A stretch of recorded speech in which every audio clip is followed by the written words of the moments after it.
is Nigeria's first business radio, Impact Business Radio, IBR 92.5 FM. Good morning again, even though the sky is very, very bright now, and right about now, I guess we all must be at work. What day are you at work? Okay. All right, all you say. All right, welcome to the final lap of Rise and Shine, coming your way from here, and my name is Olatunde Idowu. And I'm Omodele Oyedeko. In the last couple of weeks or months thereabouts, the Naira and the US exchange at the foreign exchange market has been fluctuating. It's been up and down. Either way, it has not been favorable to the Nigerian economy. And what are the impacts of this falling of price in the exchange rate and the economy? The rise of crude oil as of this morning, we heard that it has come down to a benchmark of $27 per barrel. How will the foreign exchange, how will the Naira survive when Nigeria has pegged a $38 per barrel benchmark of crude oil? And also, what will you say as a citizen of this great country?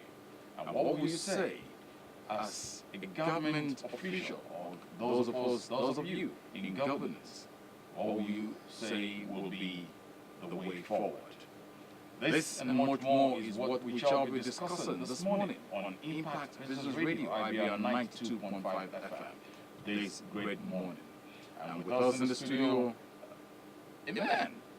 See him and you look at, wow, you definitely have someone who's knowledgeable. Mr. D.M. Tiptokwe. Good morning. Good morning, Mr. Thank you for coming. Good morning. On the other side, I'll hold that for now. When we finally discuss payment, yes, we know how we go about it. It's a pleasure to have you here. Thank you, sir. And first of all, looking at the economy of Nigeria from a layman's perception, how will you rate it? If we are looking at it from a layman perception, all we will say is that, the government is not doing things that is expected of them. The government is not meeting, the present-day government is not meeting his election promises.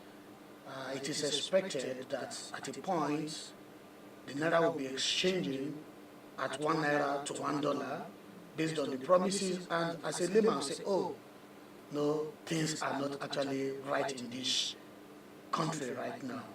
We will say, the government is failing, or the government has lied to us during the election campaign. However, am I permitted to go ahead and look at it critically as okay. However, looking at it as a professional in the field, you know that, look, the country is actually in a stage whereby we will consider as a financial crisis right now. Why do I say this? If you look at how our revenue is structured in this country, over 90% of it comes from just one source, which is the crude oil. And if 10% of the other portion is from other sources of revenue accruable to this country, and the major source is being affected negatively by things outside the control of the country, then you could say that indeed we are in a position of fixed. How do I mean that? At the time this government was coming on board, a barrel of crude oil was being exchanged for about $76 per barrel. However, as at yesterday close of business, it has trended down to about $27.6 per barrel.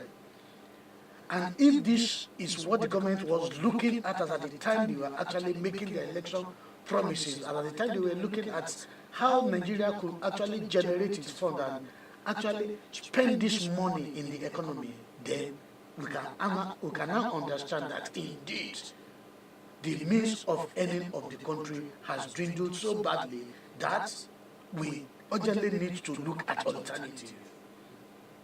And when we talk about alternative, it's not something that is a quick fix. successive generation has actually failed in actually refocusing this country on getting this alternative. How do I mean? For instance, here in this region, I'm sure we are not dependent on public generated source of power. You have to run your own generator and everything. Power is a fundamental thing, they call it energy, it's a fundamental basis of an economic development. However, Nigeria, which we actually grew to know, were called an agro-based economy. However, over the years, our government has actually failed in developing that sector by even providing an enabling power whereby the proceeds of the agroeconomy could be processed, stored, and kept for some time. So those are the things that actually impacted on the revenue that a country as ours could actually earn, and that is why the focus has actually been majorly on oil. And if you look at it, if you look at the exchange rate history, at a point when we left school, it was about 22 naira to $1. And we read it in our history that at a point it was exchanging for $1, even £1 to $1, to 1 naira. However, now, as of today, officially, it is 199.5 to $1. That's on the parallel market. No, on the official market. However, on the parallel market, it is 297 naira to $1 So all those things actually gives room for diverse market play in the economy. And people ask questions that why are we having official market, why are we having parallel market? Over the years, instead of us refocusing our economy to a naira-based economy, the economy has been dollarized completely. And that is why you will continuously see this parity. And if you look at what happens in recent period, the CBN has actually come on board with various policies. At a point last year, third quarter last year, some items of import were taken out of the market that, as importer, you can't actually access official funds to bring these things into the country. The implication of that is that those that are importing those items, they will still continue importing it. However, they will go to the unofficial market to source for the fund that they will use in bringing it down to this country. And the implication of that is whatever you buy that you will sell. But can't CBN come up with some stringent policies that all these importers, they keep bringing foreign things into this country, make good money from us here, take the money back to their country? My brother, it's actually beyond what we are looking at. We've said this day.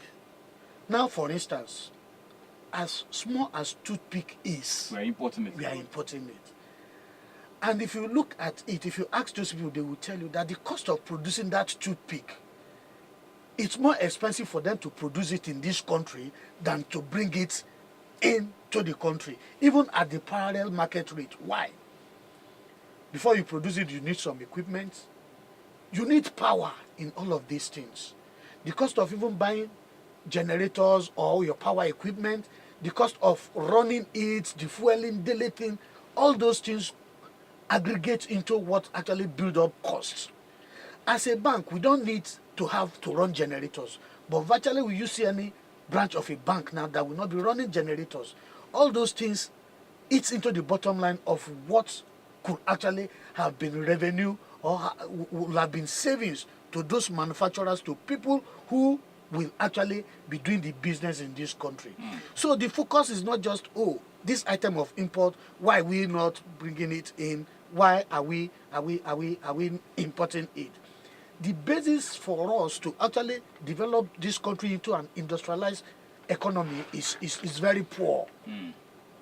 Is very poor. So we need to actually look at the structural transformation of this our economy that we call an agrarian economy into an industrialized economy. And how do we do that? Some basic things.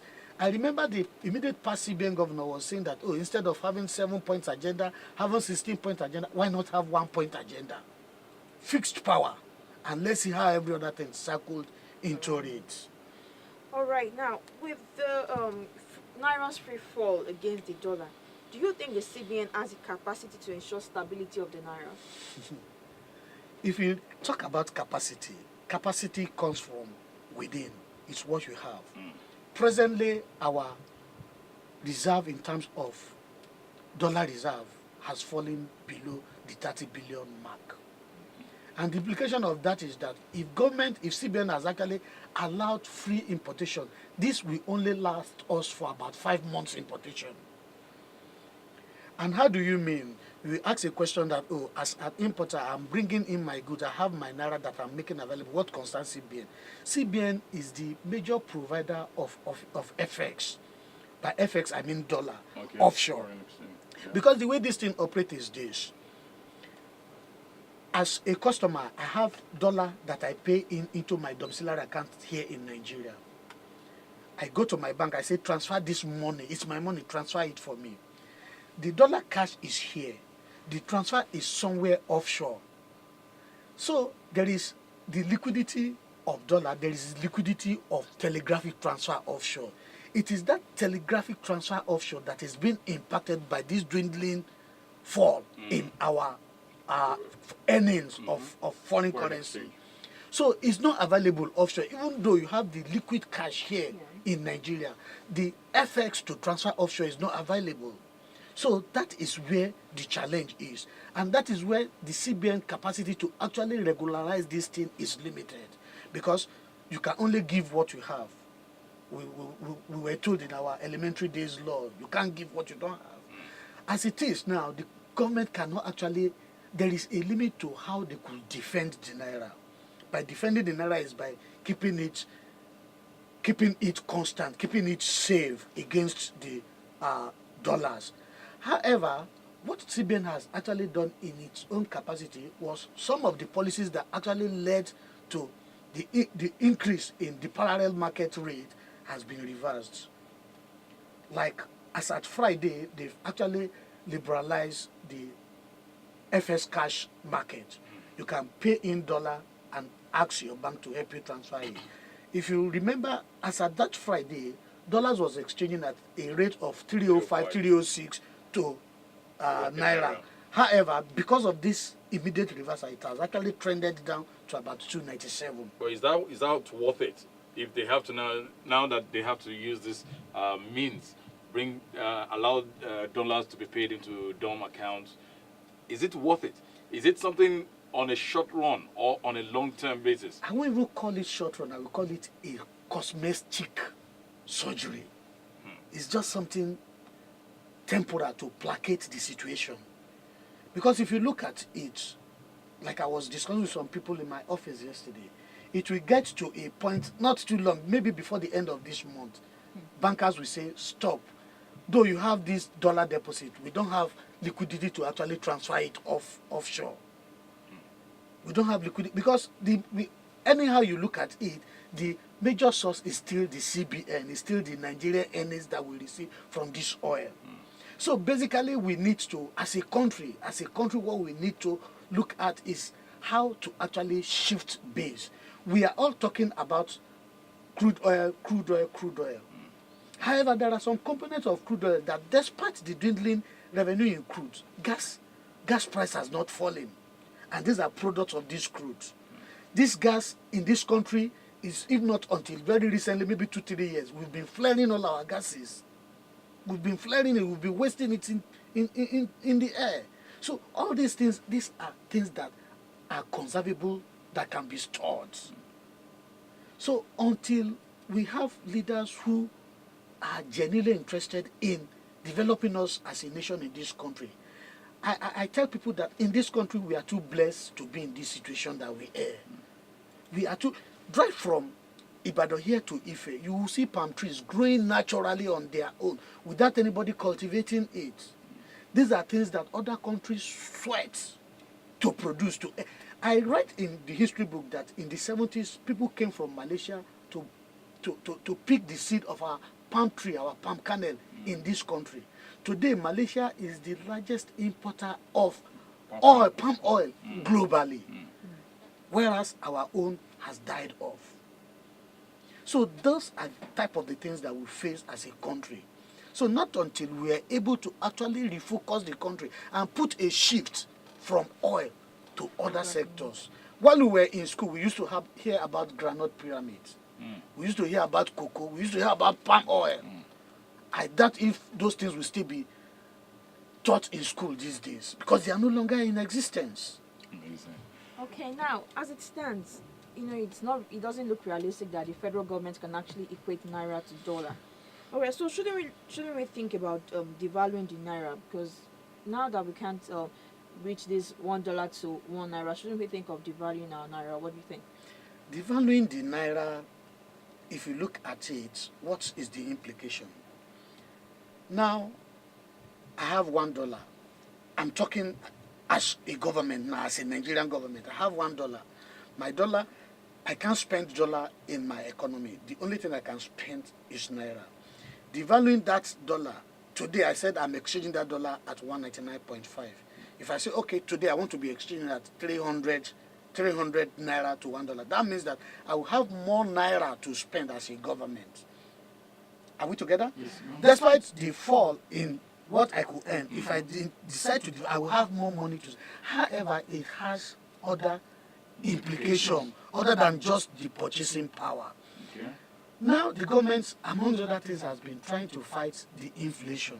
They've been trying to fight inflation by keeping it as at a single digit. That's one of the first things that might probably arise. It will definitely go to double digits Okay. once that is done. And the government actually look at how to balance everything that is given. And that is why they are just trying to defend the value of the naira. And as it is, they've put in place a whole lot of measures. One is investors offshore, how you can take the source which you can take your money to come and invest it, how you can repatriate it back. And all those things, some of it through it will lose investors' confidence.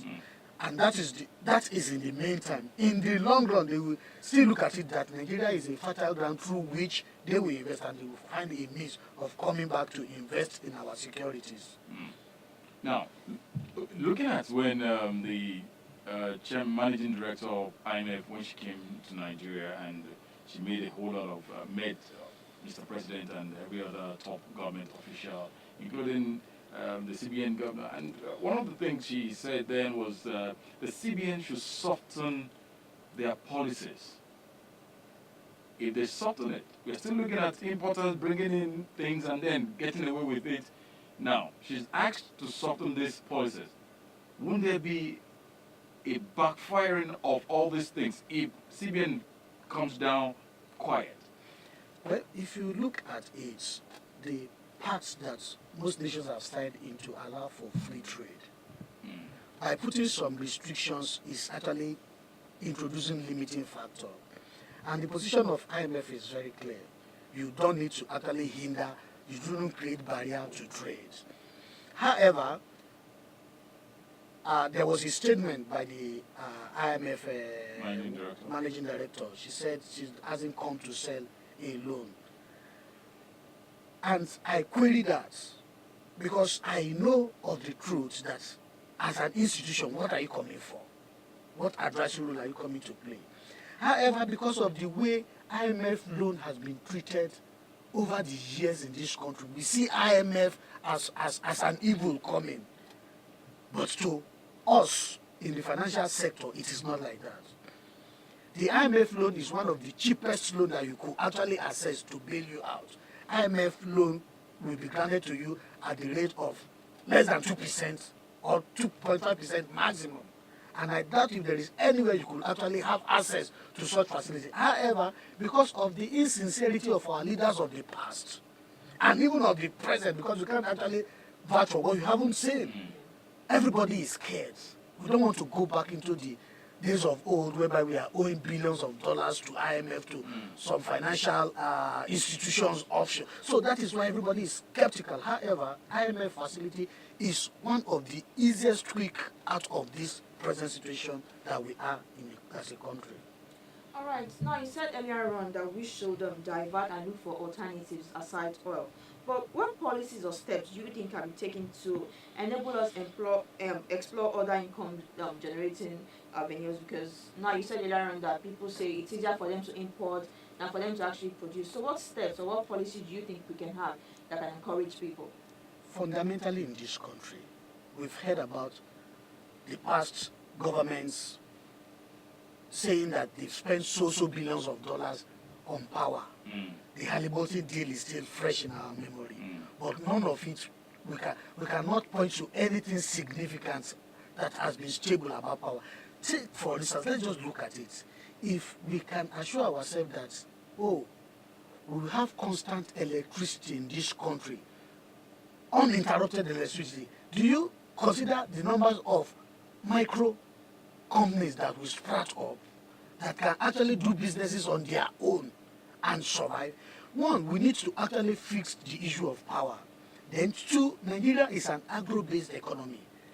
Our lands are very fertile. We need to encourage people. I will be glad to go into farming if I have the resources. So we need to actually see a situation whereby the government is coming in to support young people, and young people are genuinely interested in farming in this country. It's not that a situation whereby I produce my crops, I produce my output, I don't have market for it. For instance, take for instance tomato. A tomato farmer today, by the time you harvest, you must sell within 5 days, otherwise your goods are perished. However, if there is power, you can say, oh, okay, I can keep them in a place whereby I can actually store them for a while. However, if you have government policies that say, okay, all this produce, I will buy it off you, I will process it and keep them as paste, tomato paste. Imagine us importing tom and pear from Benin City, from Republic of Benin. And these are things that we produce in excess here, but the means of processing it into stored items that could be used for future purposes are not there. Those are the things that we need to look at as a government. This is amazing. Now, for instance, let's come back to some of these recovered loots, these billion coming into the economy. Will you say this can help with this present budget that Mr. President has given? If we recover from this, that sort of billions, millions of naira and stuff, they are looking at borrowing $2.2 trillion naira from the 6.08 budget Mr. President has given, and they have earmarked 2.2 trillion as for capital expenditure. But with this recovered loot, if these monies are recovered, will it stabilize the economy of this country to an extent? It's given. If we dissect the budget very well, we see the amount that the government is looking at borrowing. However, the loot that we say is being recovered now, if they can come in that quantum, then the government might not need to actually borrow any money again. But with the speed at which the crude oil price is rising, yeah, can they still meet up? Mr. President said 2.2 trillion. And as of today, we have $27 per barrel. There's a benchmark of 38 in our own budget. Yeah. How will they be able to cope with the excess on ground now? Now, as a government, the situation might actually be an unforeseen. It can be an unforeseen situation, because as at the time the budget was being cut, crude was still being sold at $50 per barrel. However, the situation and to me, I still expect the crude price to fall because now Iran is coming into the market, and India is saying that look, Iran is closer to me, I will be buying from Iran, and India is one of our major buyer. They usually buy about 700,000 barrels from us as a country. So that again has an implication on what revenue we can earn. However, if you look at it as a government is not in a vacuum. There should always be a way around it. I looked at the budget and I was happy with the way it is structured. Government is actually looking at internally generated revenue than looking at the oil. And we encourage the government to at least refocus the more. Like we were saying, though it may not be immediate, if the economy is to restructure from oil-focused economy to an agro-based economy, a whole lot of things that we can generate, a whole lot of revenue that can be generated. Let's look at it from this our local scenario.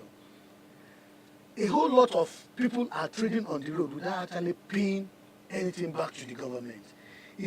To me, those are loopholes. However, some of them might have justifications that the reason for them not paying anything.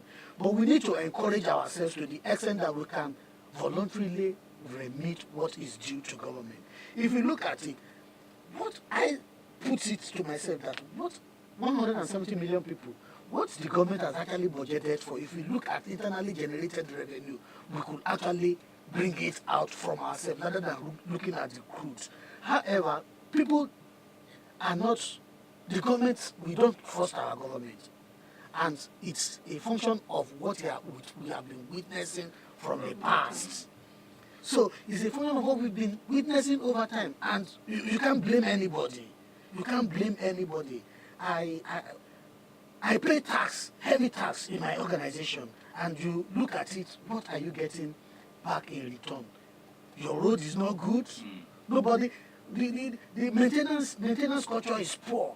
At the end of the day, it spoils your car. For the few that has car among us, you are spending what you are not supposed to spend on your car to fix it. At the end of the day, all these lapses are actually reducing your savings, are reducing what you could say, oh, you are keeping for the future for yourselves. So everything boils down on people seeing the sincerity of those who are in governance, of those who are controlling our economy. However, we mustn't push everything to them. Even ourselves, we should look at ourselves. How do I mean? I have a car. If I drive my car to my mechanic is seeing it as a national cake. What we ordinarily call, say, 1,000 naira, will be saying it's 2,000. You understand? So the mentality of all of us is centers around, oh, whoever has his national cake, I must tap. And not until we actually reorientate ourselves entirely as the people, then we can now focus. I still see people, and I can't phantom it. Somebody has been accused of embezzling 400 million, and you are clapping for him. What for? We should all ask questions. If of the truth, you've been given this money illegally, please return it. It's a commonwealth of the people. Return it. However, because they see where is it coming from? Oil.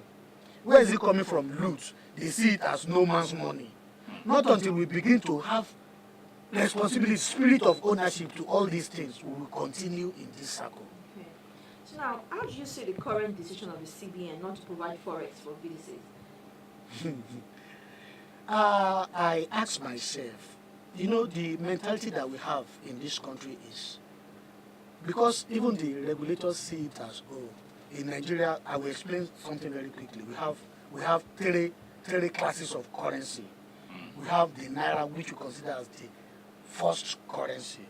The dollar is the second currency, whereas all other currencies are called third currencies.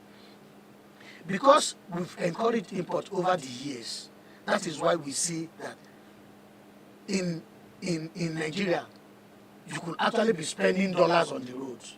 We travel abroad.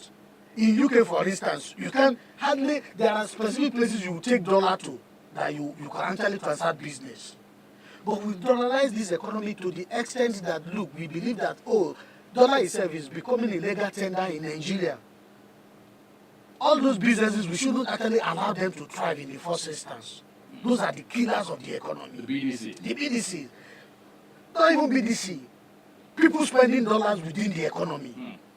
Dollar is never our legal tender. It is the naira that is our legal tender.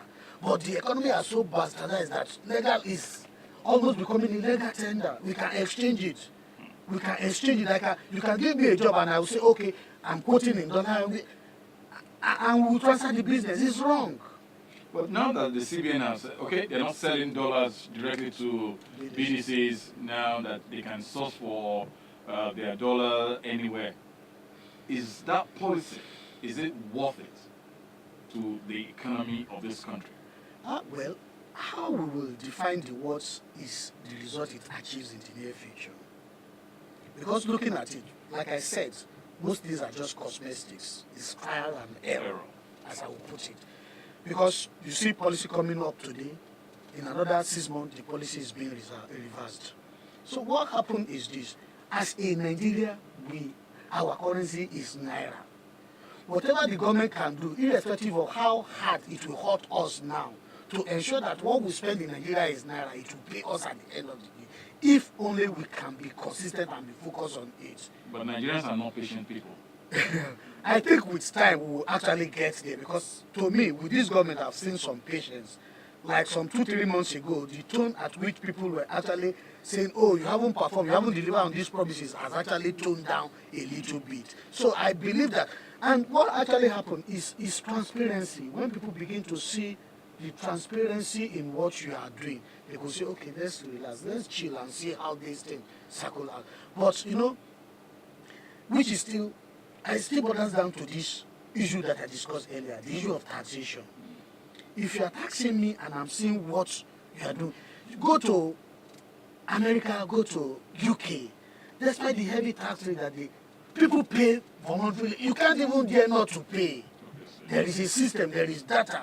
Here, with that system, there is no data. You can't even say who your neighbor is. You can't say who moved. So we have a whole lot of things to actually address as a country in this country. Yeah, all right. You know, it's no news that about the banning of the ATM abroad.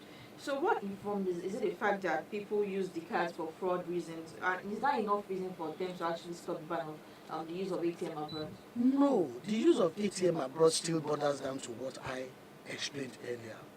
Customer has naira here. You go abroad, you do your shopping, you transact in foreign currency. However, there is a limit. The government's ability to actually earn that foreign currency has dwindled. So because of that, they need to see how they could manage it. If you have transaction, eligible transaction, bring it on board. Let's see if it qualifies, we will allow you to deal. However, if it doesn't qualify, you can't say. But however, with the reintroduction of payments of dollar deposit and transfer, I see a reversal of that policy coming in soon again. Because it's definitely going to affect people that actually do business, and people, all students and people abroad. It's actually going to affect them. You know, not being able to use the ATM and everything. So how is it going to affect our economy when we have people doing business and they are not able to use their ATM card abroad? Will this affect our economy in any way? Well, it won't affect our economy. That's in my own view. Reason being that you talk about students abroad. Students' school fees is an eligible transactions. If you have complete documentations, bring it to the banking system. You will assess FX at official rate that is far cheaper than what the conversion rate is abroad when you use your Maya cards. However, for people doing businesses, like I said, we just look at this thing as dollar. It's our resources.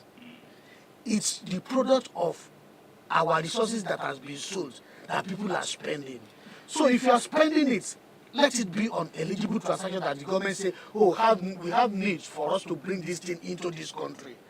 I shouldn't be buying Tom and Pep, and I will be exchanging our naira for dollar that the government will have to make provision for. Can't the government, where if you have to do that, just, yeah, I agree with you. Now, I want to bring in this quantity of things into the country.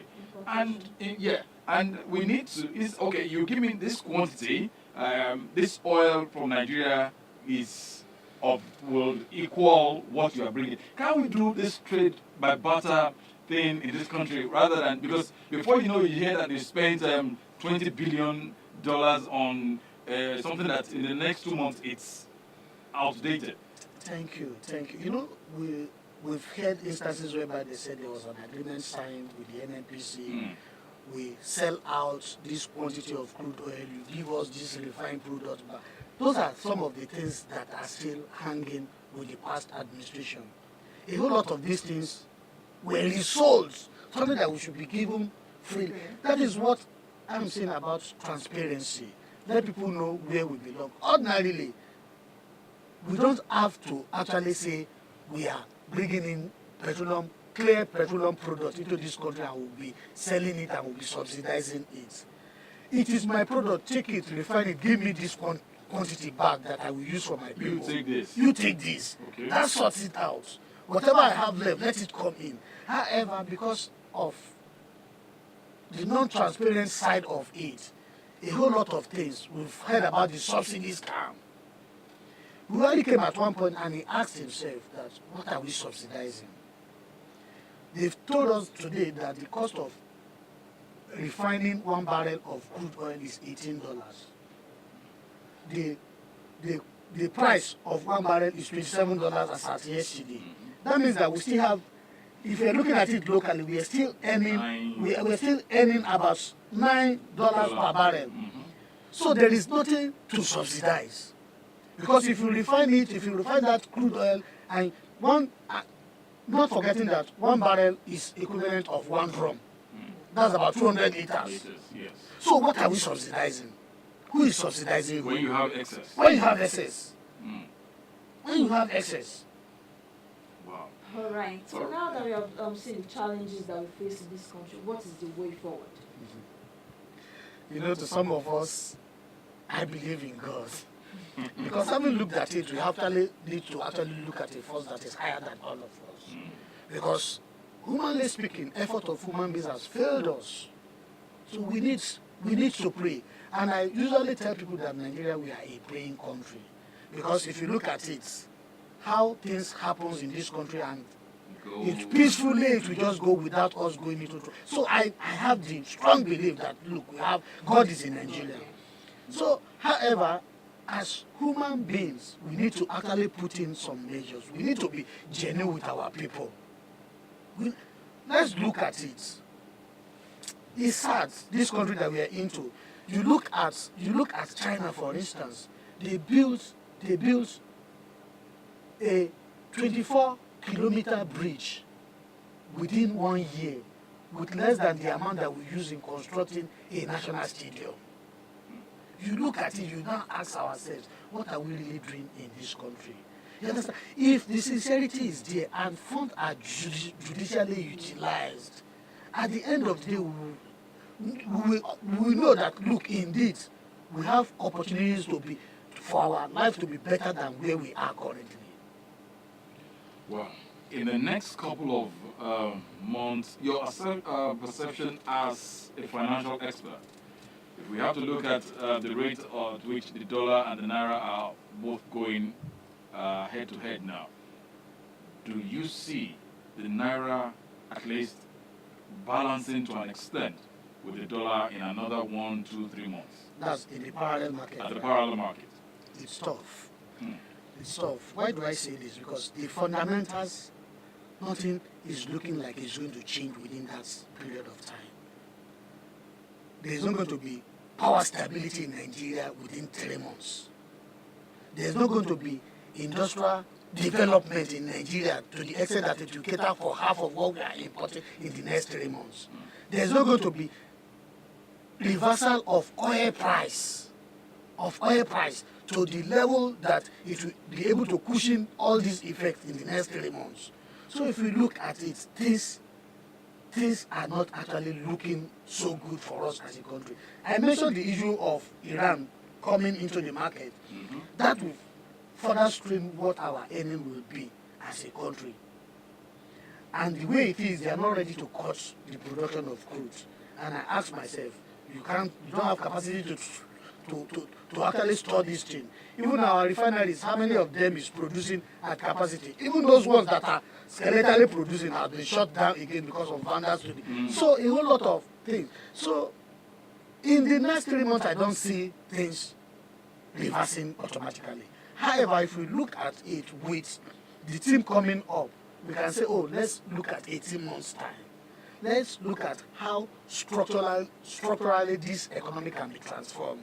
Then we can now say, okay, we have basis to actually diversify our source of earning from focusing on oil to now see what the agro-base could give us, to now see what what level of exports we could do as a country. So a whole lot of things, parameters are there to be looked at before we say. Before we allow you go, now, let's look at the Buhari administration. Short period, and just as you rightly said, we're going to be looking at about 18 months from now. Looking at 18 months from now, as a Nigerian, not even as a Nigerian a financial expert, will you say in another 18 months, we probably would rise above where we had been in this country 10 years ago. 10 years ago. Wow. It's tough. It's tough. You know, they say this adage, very popular, say Rome was not built in a day.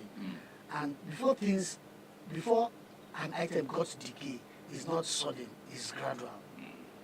And healing also takes gradual process. Healing also takes gradual process. The level which we are in this country, I discussed it the other time.